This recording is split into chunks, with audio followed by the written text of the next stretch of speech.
విష్ణుమూర్తికి పూజించడానికి వచ్చే ఊరు. కనపడకన్నా ఉన్న దేవుడి గురించి కాదు. ఇక్కడ ఉన్న దేవాలయం విష్ణుమూర్తి దేవుడు ఆలయం. అక్కడ విగ్రహం లేదు, కుడికాళ్ళ అచ్చు మాత్రమే విష్ణుపాదం. సూర్యోదయం సమయంలో దేవాలయం తలుపు తీసినప్పటి నుంచి చీకటి పడే వరకు ఆ దేవాలయంలో దేవుడికి దైవ రూపంలో ఏ పూజా క్రతులు ఉండవు. ఆ దేవుడికే మా పితృదేవతలు అనుకోని వారి పాదాల మీద పిండాలు పెట్టేది. సామాన్యంగా పుట్టిన ఒక మనుష్యుడు ఈ మనుష్యుడు రూపంలో ఉన్న నారాయణుడు నేనే అని వాడు అక్కడ ప్రత్యక్షంగా మిమ్మల్ని ప్రమాణం ఇస్తున్నాడన్నమాట. దీనివల్లనే ఇంటి దగ్గర ఎవరైనా కాలం చేస్తే తలకోరు పెట్టాక మాసికాలు పెట్టినా, సంవత్సరీకాలు పెట్టినా, తద్దినాలు పెట్టినా, గోదావరి కృష్ణ రామేశ్వరంలో పిండాలు పెట్టినా, కాశీ ప్రయాగలో పెట్టినా, ఈ మొత్తం ప్రపంచంలో ఏ ఊరిలో కూడా పితృదేవతలకి పూజించినా నేను గయలో పూజిస్తున్నాను. గయలో పూజించే ఫలితం పొందాలి. గయా శ్రాద్ధ ఫలితమస్తు. గయా గయా గయా అనుకోనే ఎక్కడైనా పితృదేవతలకి పూజించింది. గయా పేరు రాలేదంటే పెద్దల పని కాలేదు. ఒక అబ్బాయి పుట్టాలి, అమ్మ నాన్నకి ఆశ. ఎన్నో దేవాలయంలో వెళ్లి దేవుడితో ప్రార్థన చేశారు, నాకు ఒక అబ్బాయి ఇచ్చేయి అని.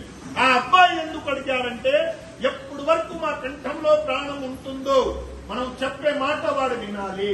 మనం కాలం చేశాక తలకోరు పెట్టి 12వ రోజు కుటుంబ సభ్యులకి మా పేరు మీద భోజనం పెట్టాలి. గయ వెళ్ళాలి, విష్ణుమూర్తి దేవుడు పాదాల మీద పిండాలు పెట్టి కష్టాలు పడి జన్మం ఇచ్చిన రుణం తీర్చుకొని నా 7 గోత్రం 101 తరాల వరకు ఉన్న పెద్దలకి ఆ విష్ణులోకం అందించి నా అబ్బాయికి ఆ రోజు నుంచి పుత్రుడు అని అనిపించే అధికారం వస్తుంది అని కోరికతో పుట్టినది అబ్బాయి. ఇప్పుడు వరకు మీరు అబ్బాయి, ఇవాళ నుంచి మీరు పుత్రులు అవుతారు. దాని గురించి వచ్చిన యాత్ర ఈ గయా యాత్ర. గయా అనే ఈ పేరు, గయా అనే ఒక రాక్షసుడు ఉండేవాడు. ఆ రాక్షసుడు పేరు వల్ల ఈ ఊరు పేరు గయా అని వచ్చింది.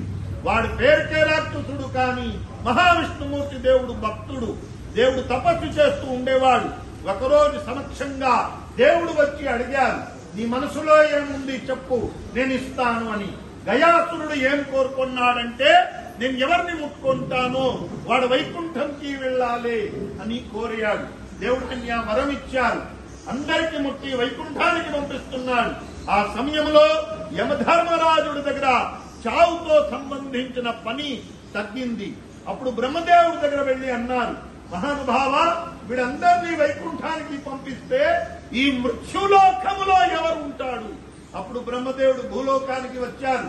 గయాసురుల దగ్గర వెళ్లి అన్నారు, నేను ఒక బీదవాడిని, బ్రాహ్మణ్ణి, నీ పేరు విని వెతుకుంటూ వచ్చాను, ఏదో నాకు ఒక ఆశ ఉంది, ఇస్తావా అని అడిగారు.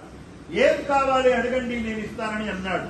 అప్పుడు బ్రహ్మదేవుడు అన్నారు, దేవుడు తయారు చేసిన ఇంత పెద్ద సృష్టి ఇది మొత్తం తిరిగాను, కానీ నీ శరీరం ఎంత పవిత్రంగా ఉంటుందో అంత పవిత్రమైన జాగా ఈ సంసారంలో ఎక్కడ లేదు.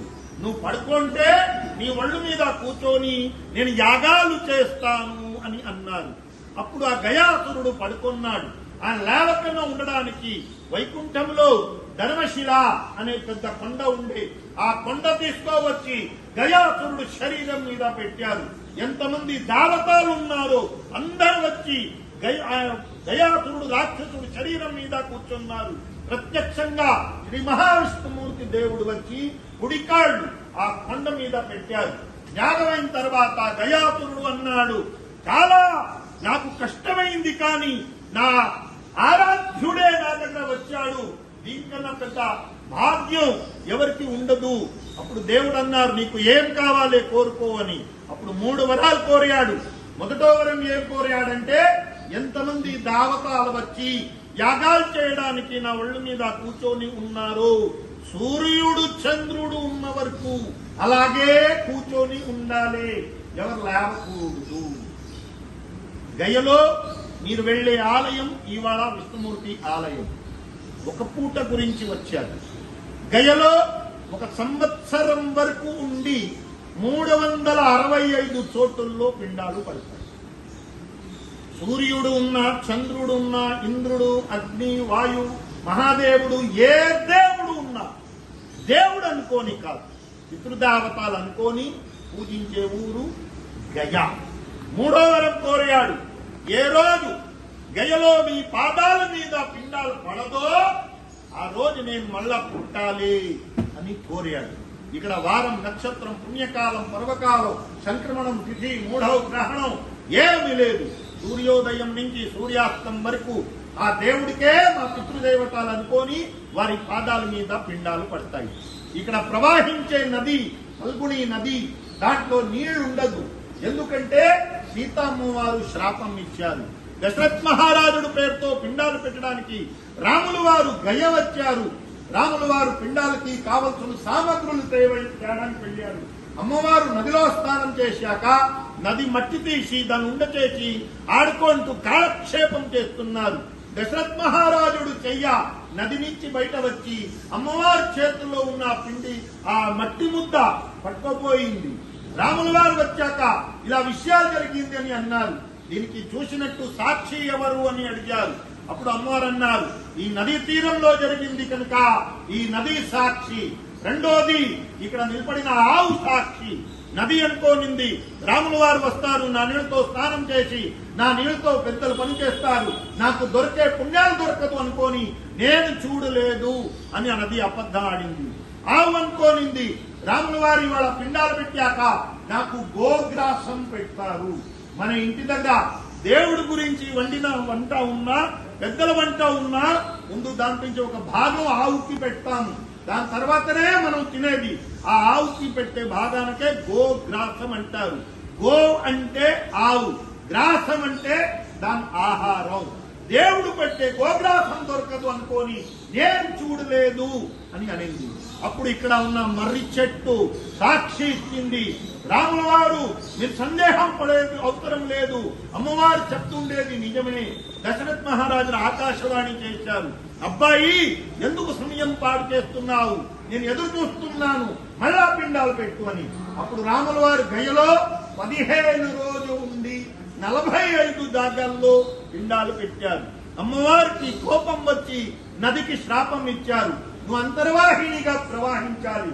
అంతర్వాహిని అంటే కింద నీళ్లు, పైన ఇసుక. చెరువులు తోడితే పైకి నీళ్ళు వస్తుంది, పైన ప్రవాహం ఉండదు. ఒక 3-4 సంవత్సరాల ముందు గవర్నమెంట్ ఆ నది ఇటువంటి డ్యామ్ కట్టి వర్షకాల నీళ్ళని స్టోర్ చేసింది. ఆ నీళ్లు నది నీళ్లు కాదు, వర్షకాలంలో వచ్చిన నీళ్లు. కానీ వచ్చిన యాత్రికులు, నేను ముందే అన్నాను, యాత్రకి రారు, తమాషా చేయడానికి వస్తారు. దాంట్లోనే స్నానాలు, దాంట్లోనే బట్టలు ఉత్తేయడం, దాంట్లోనే మిగిలిన అన్నం పారేయడం, రకరకాలుగా చేసి ఆ నది నీళ్ళకి పాడు చేసేసారు. కనుక స్నానానికి కానీ ఆత్మన్యానికి కానీ ఆ నీళ్లు మీకు పనికి రాదు.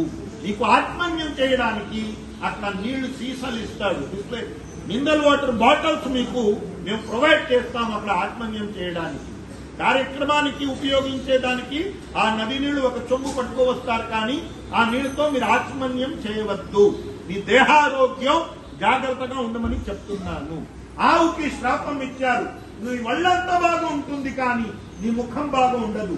ఆవుకి ఎప్పుడైనా తోక పూజిస్తారు, ఆవుకి మొహం పూజించడము ఉండదు. ఇది ఒక క్షేత్రంది ఒక పరిచయం ఇస్తున్నాను, తెలియాలి మన వాళ్ళకి ఆ విషయాలు. కనుక ఆ మర్రి చెట్టుకి ఆశీర్వాదాలు ఇచ్చారు. ఈ గయాయాత్ర ఎవరు వచ్చినా నువ్వే సాక్షిగా ఉండాలి, నువ్వు అక్షయంగా ఉండాలి. బాబా उसका भोजन नहीं है,